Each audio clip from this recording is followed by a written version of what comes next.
Clara était une jeune femme d'une trentaine d'années, passionnée par les voyages et la découverte de nouvelles cultures. D'un tempérament curieux et aventurier, elle avait décidé de s'envoler vers l'Asie pour explorer les mystères du Japon. Elle avait toujours rêvé de voir les cerisiers en fleurs, les temples anciens et de goûter à la cuisine locale authentique. Le jour du départ arriva enfin. Clara monta dans l'avion avec excitation.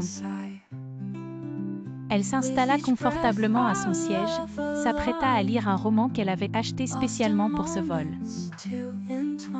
À côté d'elle, un homme d'une quarantaine d'années, lunettes sur le nez, semblait plongé dans un travail sans fin sur son ordinateur portable.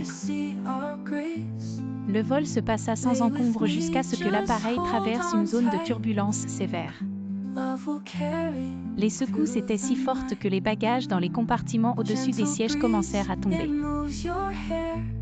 Clara, bien que nerveuse, gardait son calme et essayait de se distraire en regardant par le hublot.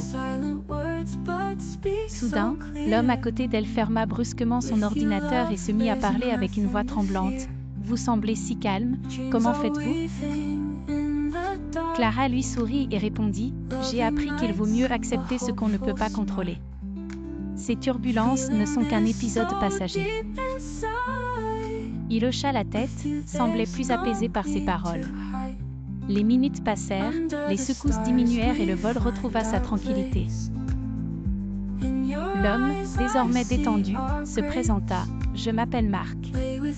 Merci pour vos mots rassurants tout à l'heure. » Clara lui rendit son sourire et ils commencèrent à discuter.